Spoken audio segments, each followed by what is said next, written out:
Okay, team. Well, we made it an hour ahead of schedule, which is always good. Always get where you want to go before you want to get there, just in case something goes wrong. So it is raining, which always sucks. This outfit is really hot. Okay, so I'm gonna go find a fallen tree that I saw last time over a creek. I'm gonna try to make a little dugout trench under it that I'm gonna sleep in tonight. Lay my tarp over it. Most of the gear I have is from like 1832. I ran out of money to buy everything from that era, so some of the stuff I have, like my bivy sack, is modern. My pot is modern. But check out the Travois real quick. So it's holding up well. We've got a wool blanket, my rifle in its scabbard, the bivy sack, my chair, and a canvas bag full of the Christmas tree that I chopped up. So let's get rocking.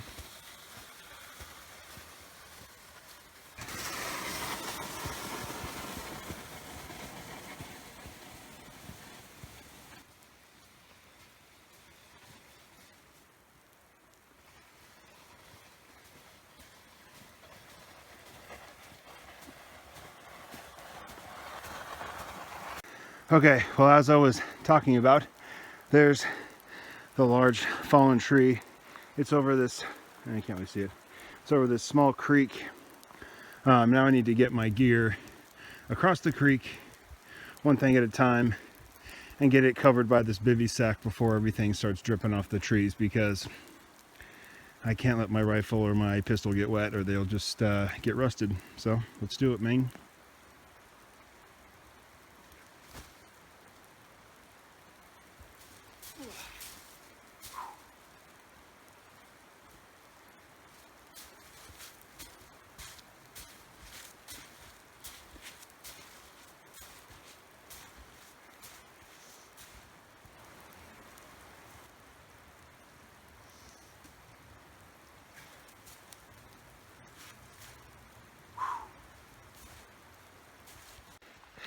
All right, well, we're at Garryo number 4 now.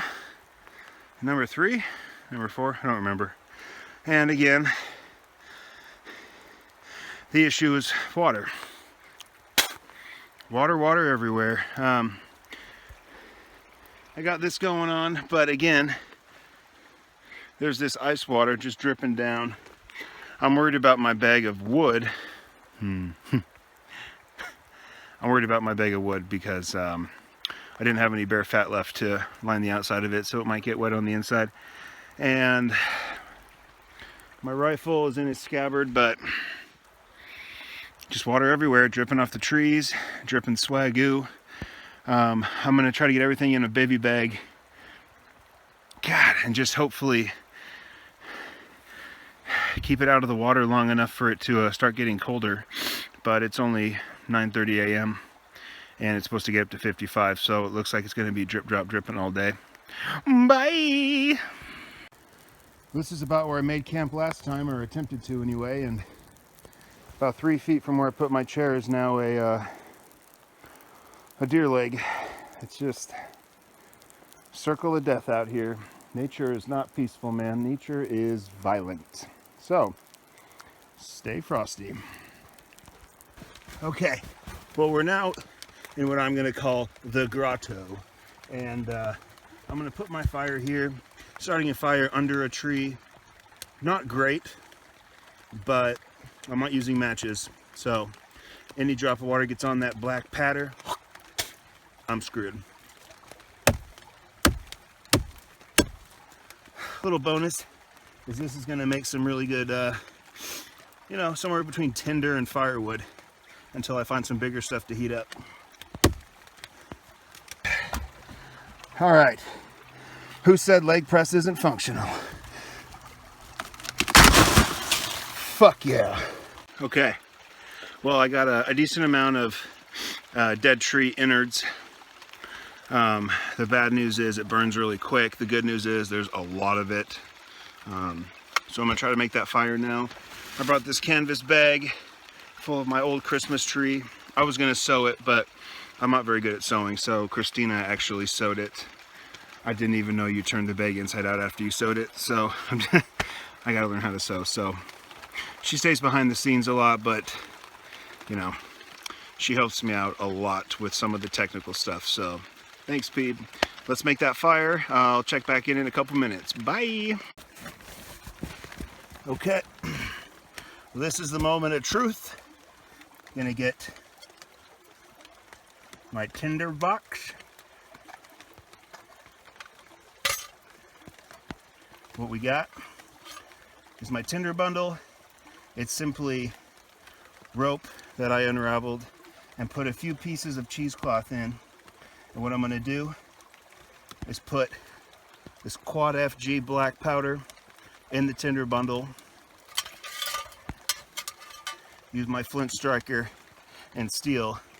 Hopefully ignite it, get a fire going. Cause we ain't eating nothing but making a bread for 3 stinking days.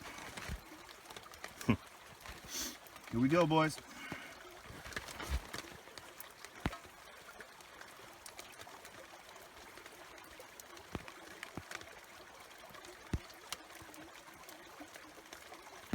Keep this well away from the fire.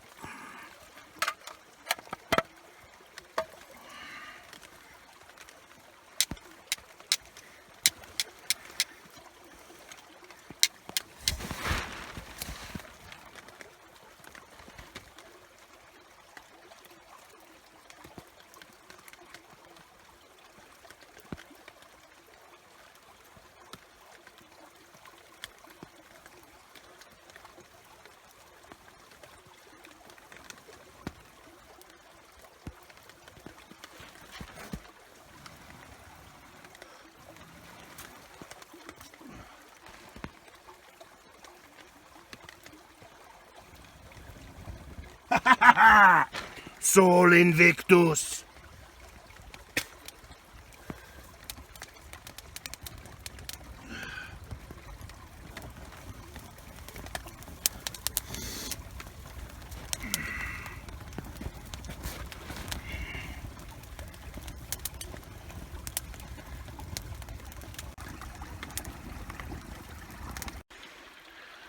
Well, the fire's going and it stopped raining, so that's awesome. I think it's a good time to do some target practice with the pistol and the rifle. Let's go! Okay, today I'll be shooting a Lyman's Great Plain rifle. It's a 50 caliber flintlock. I assembled it myself from a kit. One of the hardest things I've ever done. I'm going to be using a speed loader, 90 grains of triple FG black powder, and then about 10 grains of quad FG black powder primer. So let's see how it goes. Better than last time.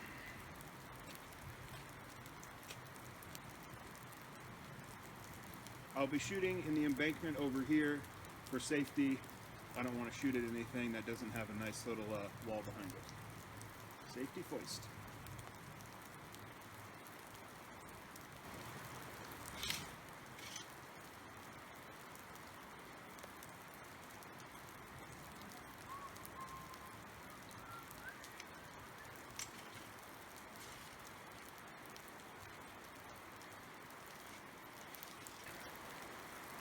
Finger off the trigger.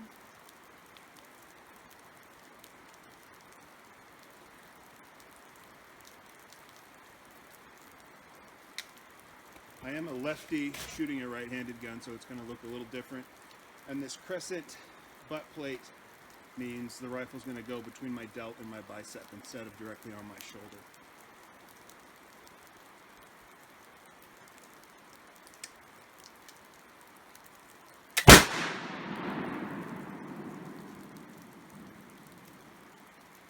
Hit!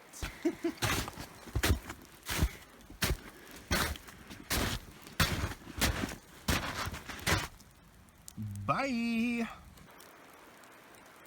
Okay, well, it's been said that if you want to shoot any firearm pretty well, learning on a flintlock will make you good at most. Modern, fairly simple. Hitting something with a flintlock pistol, probably one of the hardest things you could do besides maybe, you know, throwing a tomahawk or something, but this is a Traditions Trapper flintlock, also built from a kit myself. It's not as pretty as a rifle because it was the first one I did. And there's an old German saying, I don't remember it in German, but it basically goes something like, all skill is for naught if an angel pees down your touch hole, meaning rain. And this is looking a bit wet, so hopefully it doesn't go too bad. So I'm going to put in 40 grains, or actually 35 grains of triple FG powder, less than the rifle because it's obviously smaller, and we're less than 20 yards away.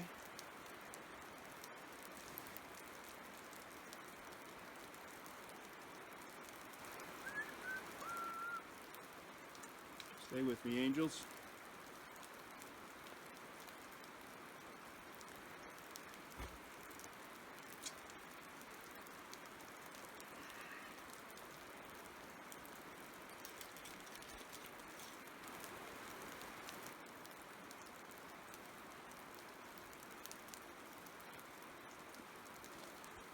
Also lefty, so bear with me. We got to do this quick. It's dripping rain.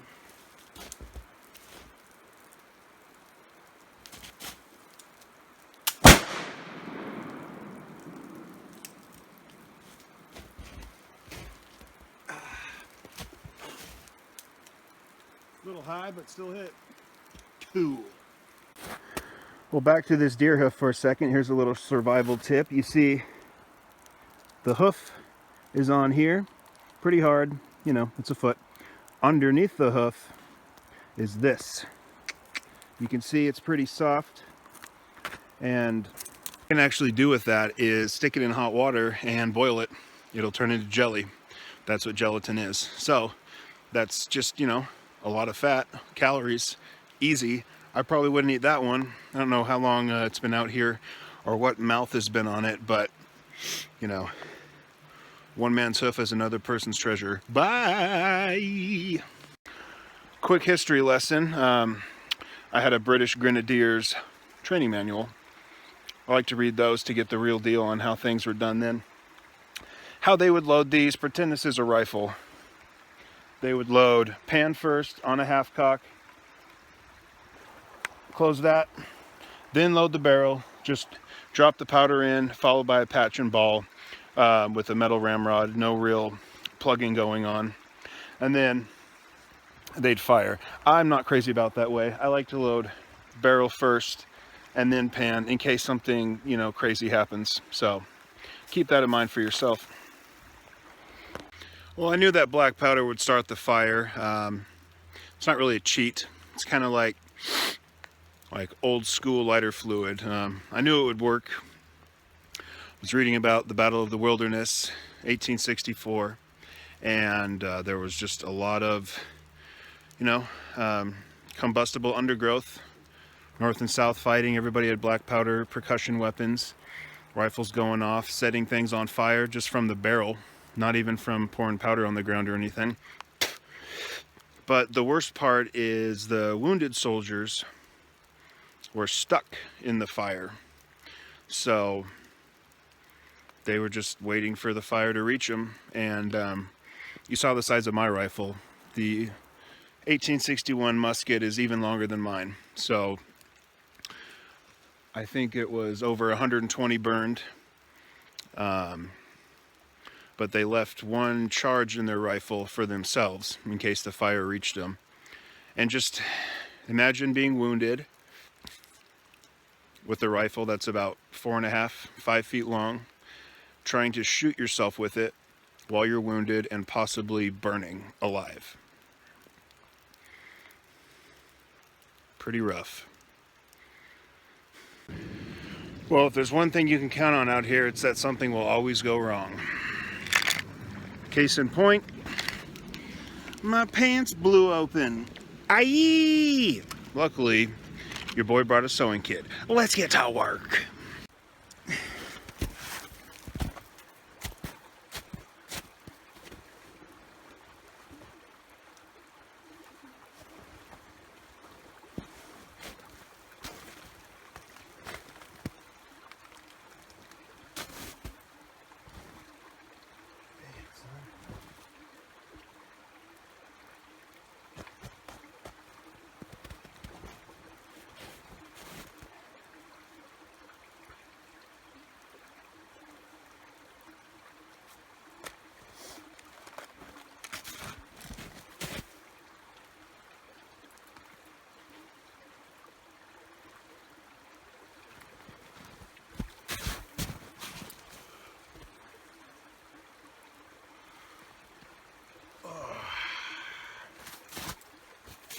Jesus Christ.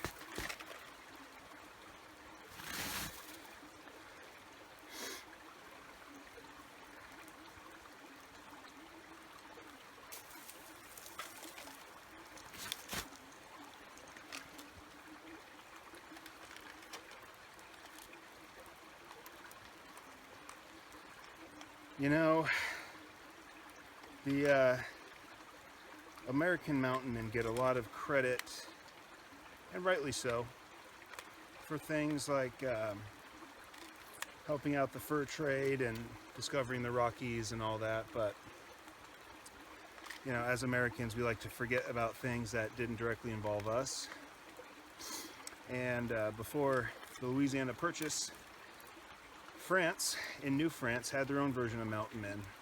They were called Courrier du Bois. It looks like Courrier du Bois. Just means runner of the forest. And they're basically unlicensed furmen that would do the exact same thing as American mountain men. And this is before being a mountain man was a thing. So like before Jim Bridger and all of them. So it's Courrier du Bois.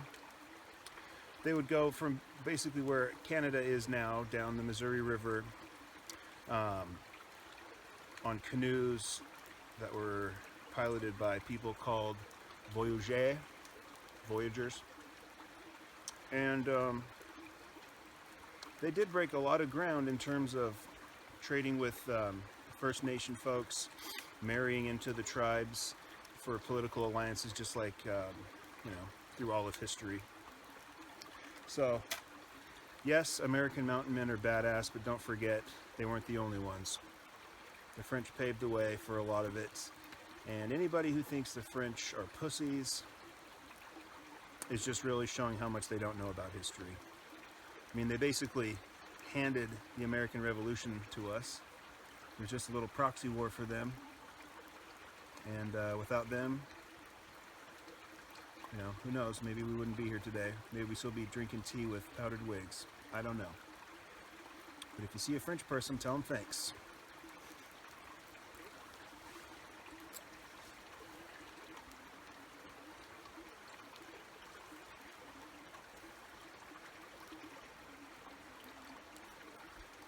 Done.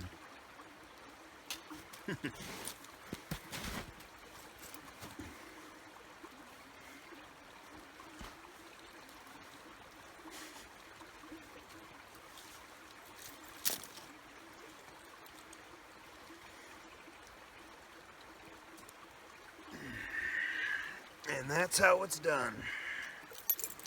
Self-sufficiency is sexy.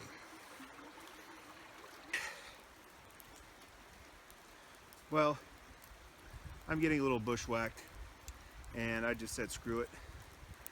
I took my little extra bag of kindling out the car.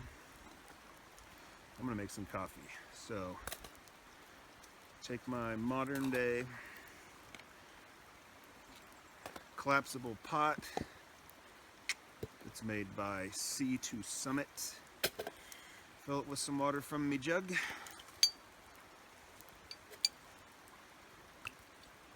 And I'm gonna have some coffee, some hardtack, and cut that steak, that elk steak, into little strips, or as I like to call them, Jim Bridger bites. So let's get drunk.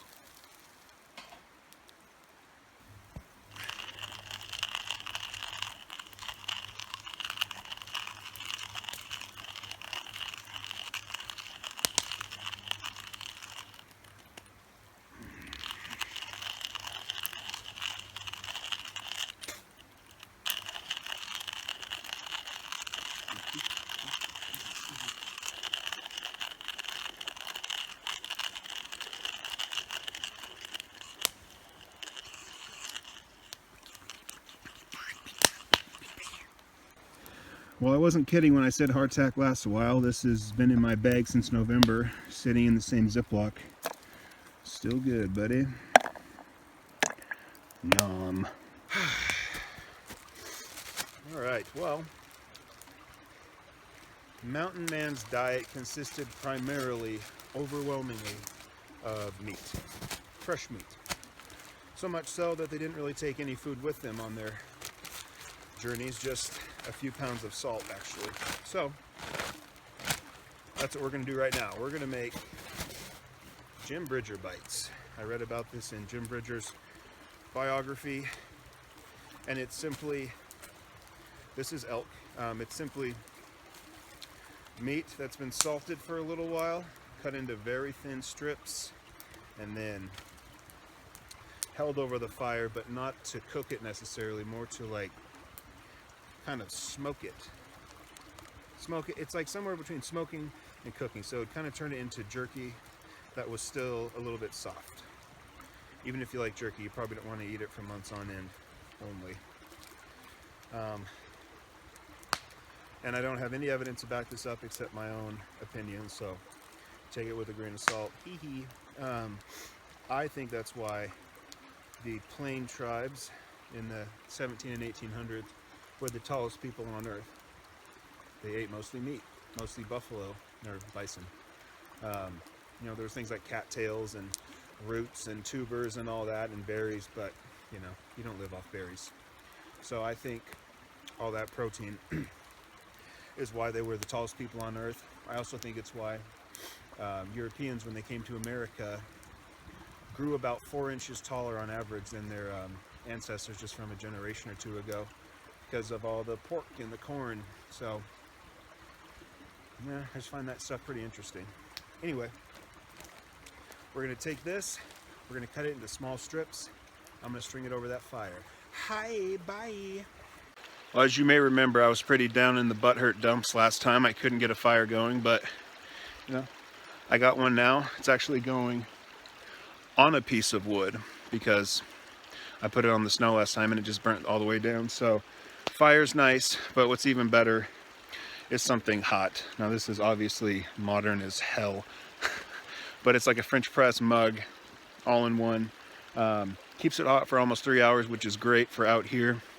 And having something hot is just the best reward out here. Money doesn't matter. None of that matters. What matters is food and water. So it's really nice to have something hot. I'm gonna have that hardtack and steak after this, and it's gonna be great. Adios. Well, there we go. I like to add a little bit of green branches. It's not gonna really help it taste any better or cook better, but smoke has a lot of antibacterial properties, so it'll hopefully kill any bacteria, because I'm not going to wait for this to be well done before I eat it. Well, you may see in some movies like The Revenant or Jeremiah Johnson or something, whenever there's a party of fur trappers, they'll have multiple fires going, even if there's like 5 or 6 people. That's for, you know, 3 reasons. Obviously, one would be heat. Everyone can get closer to a fire. 2, they can cook more meat at once if there's more fire to wrap around. And 3, any First Nation tribes that see a bunch of fires might make them think there's a lot more people than they are. So it's not always about getting your own personal fire. Sometimes it's legitimately about safety and staying alive and food. All right, guys. Well, I think that's it for me at Garryowen number 4. Rain's picking up, and I'm not sleeping in it. How about you? No? Cool. All right, well, I set some good Garryowen PRs this trip. Got that fire going. Used flint and steel, which was tight. Cleaned my pistol and rifle out here. Made some hot food. Got to wear some cool clothes. Sewed my pants back together. That's a PR. So, thanks for watching.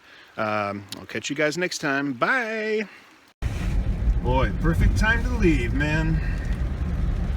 Rain plus snow equals I gotta go.